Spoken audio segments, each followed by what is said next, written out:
Assalamualaikum warahmatullahi wabarakatuh. Perkenalkan, nama aku Dela dan rekan aku Kevin.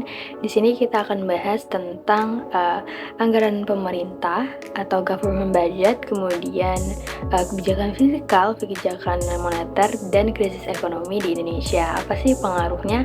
Nah, mari kita bahas. Yang pertama, di sesi aku kita akan bahas tentang apa itu anggaran pemerintah atau government budget. Jadi government budget itu sendiri adalah rencana keuangan tahunan yang disusun oleh pemerintah untuk mengatur pendapatan dan pengeluaran negara selama 1 tahun anggaran. Nah, anggaran ini tuh bisa mencakup sumber pendapatan seperti pajak dan hibah, serta semua pengeluaran untuk berbagai program dan layanan publik. Nah, tujuan utama itu adalah untuk memastikan bahwa pengeluaran tidak melebihi pendapatan. Nah, apa aja sih jenis-jenis dari anggaran pemerintah ini? Biasa yang kita kenal itu ada dua, apa aja, yaitu adalah APBN atau Anggaran Pendapatan dan Belanja Negara, yaitu mencakup anggaran dan belanja negara secara nasional. Kemudian itu ada APBD. APBD itu adalah anggaran pendapatan dan belanja daerah, berarti mencakup tentang kota atau kabupaten. Kemudian ada anggaran defisit. Nah, anggaran defisit itu adalah di mana pengeluaran itu melebihi dari pendapatan, sehingga pemerintah perlu mencari sumber pembiayaan tambahan. Nah, ada juga anggaran surplus. Kalau anggaran surplus itu kebalikan dari anggaran defisit, di mana anggarannya itu melebihi pengeluaran. Nah, memungkinkan pemerintah untuk menabung atau menginvestasikan surplus tersebut. Kemudian apa sih fungsi dari anggaran pemerintah ini? Anggaran pemerintah itu berfungsi sangat banyak ya teman-teman. Yang pertama itu adalah fungsi perencanaan. Pastinya pemerintah itu merencanakan kegiatan atau program yang akan dilaksanakan selama 1 tahun dengan anggaran yang ada. Kemudian ada fungsi pengawasan juga, fungsi alokasi, di mana mengarahkan penggunaan sumber daya untuk mencapai efisiensi ekonomi, termasuk mengurangi pengangguran dan meningkatkan kesejahteraan masyarakat. Ada juga fungsi distribusi, yaitu memastikan keadilan dalam distribusi sumber daya dan pelayanan publik kepada masyarakat. Kemudian fungsi stabilisasi, di mana membantu menjaga stabilitas ekonomi dengan mengatur pengeluaran dan pendapatan negara agar tidak terjadi fluktuasi yang ekstrim. Kemudian kalau misalkan kita belajar tentang anggaran kita nggak akan bisa juga lepas dari apa itu sih kebijakan fiskal dan moneter yang mengatur perekonomian. Nah, singkatnya aku akan membahas tentang kebijakan fiskal. Nah, kebijakan fiskal itu apa? Kebijakan fiskal adalah strategi yang diterapkan oleh pemerintah untuk mengatur pendapatan dan pengeluaran negara.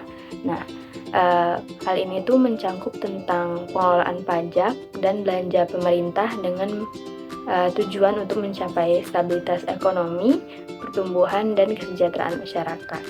Nah, instrumen dari kebijakan fiskal ini ada pajak dan belanja pemerintah. Pajak itu merupakan sumber pendapatan utama bagi pemerintah, khususnya dari pajak itu pendapatan kita itu diambil lebih besar daripada daripada instrumen-instrumen yang lain. Kemudian belanja pemerintah, yaitu pengeluaran pemerintah untuk berbagai program dan layanan publik seperti pendidikan, kesehatan, infrastruktur, dan bantuan sosial. Kemudian apa sih perbedaan antara fiskal ekspansif dan fiskal kontraktif? Yang pertama kita akan bahas tentang fiskal ekspansif. Fiskal ekspansif ini adalah kebijakan yang diterapkan untuk merangsang pertumbuhan ekonomi, terutama saat perekonomian itu mengalami resesi atau pertumbuhan yang lambat. Nah, cara kerja dari kebijakan fiskal ekspansif ini adalah untuk meningkatkan belanja pemerintah seperti investasi dalam infrastruktur atau program sosial. Nah, mereka juga mengurangi pajak untuk meningkatkan daya beli masyarakat dan mendorong konsumsi. Nah, tujuan dari kebijakan fiskal ekspansif ini yaitu meningkatkan permintaan agregat, mengurangi pengangguran, dan mendorong pertumbuhan ekonomi. Nah, contohnya itu penurunan tarif pajak bagi perusahaan akan mendorong mereka untuk merekrut banyak karyawan, sehingga pengangguran pun nanti akan berkurang. Kemudian kebijakan kontraktif. Apa sih kebijakan kontraktif? Kebijakan kontraktif itu adalah kebijakan yang diterapkan untuk memperlambat pertumbuhan ekonomi.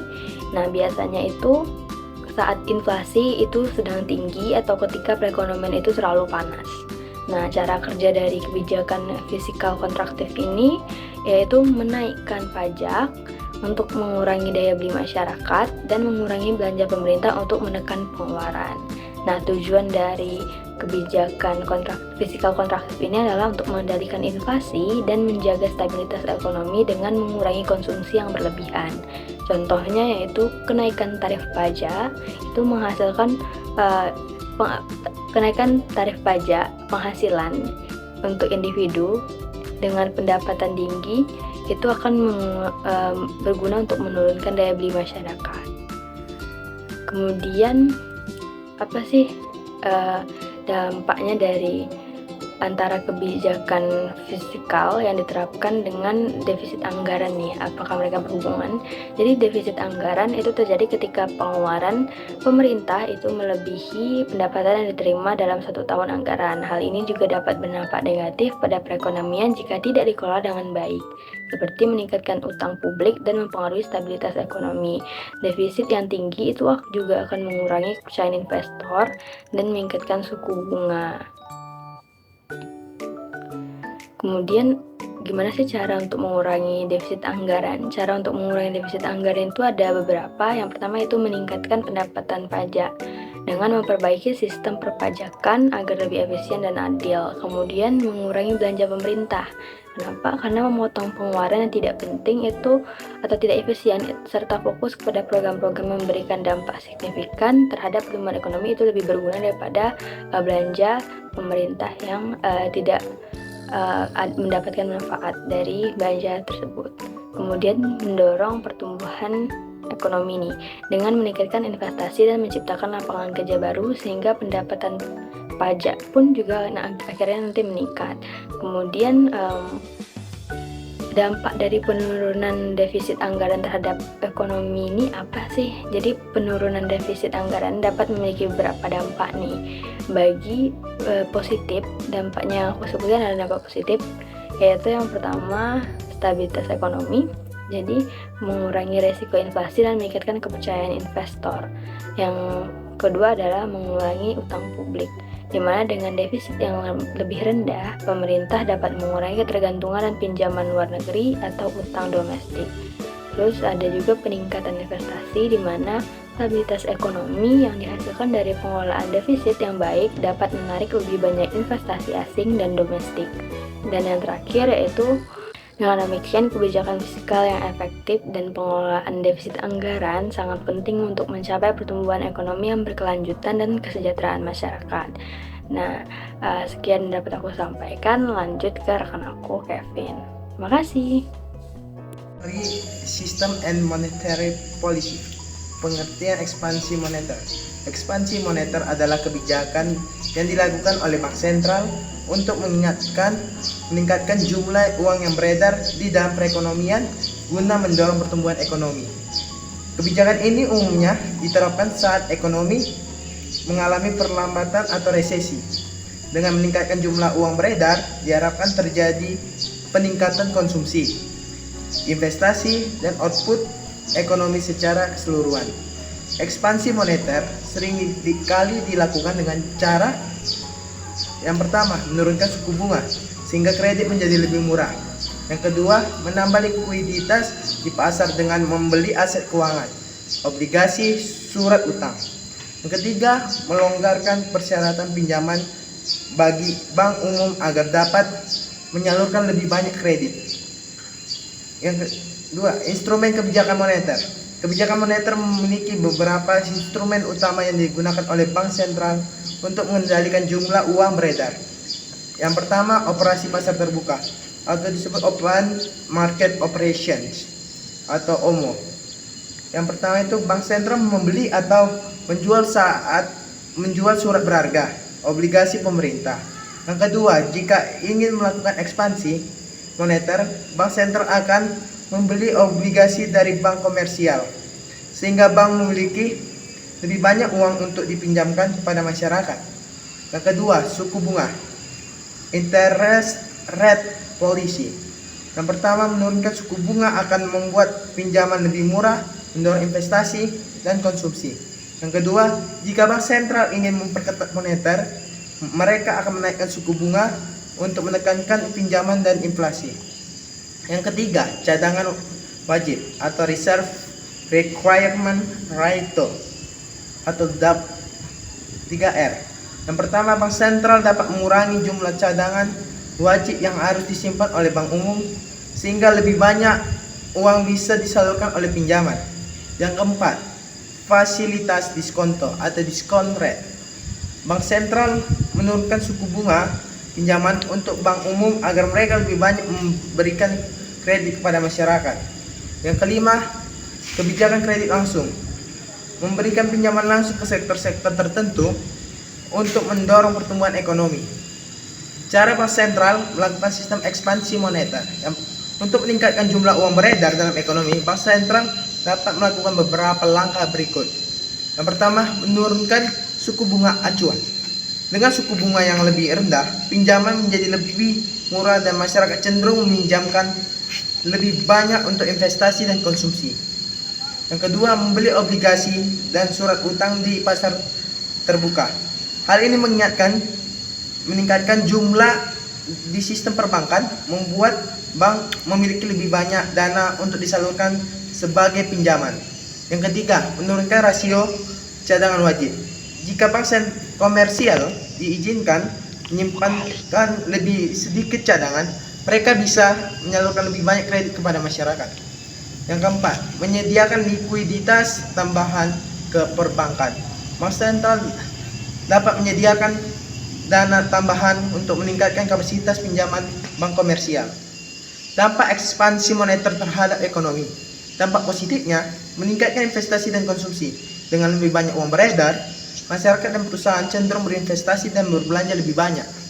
Yang kedua, mendorong pertumbuhan ekonomi. Likuiditas yang dapat meningkatkan produksi dan output ekonomi.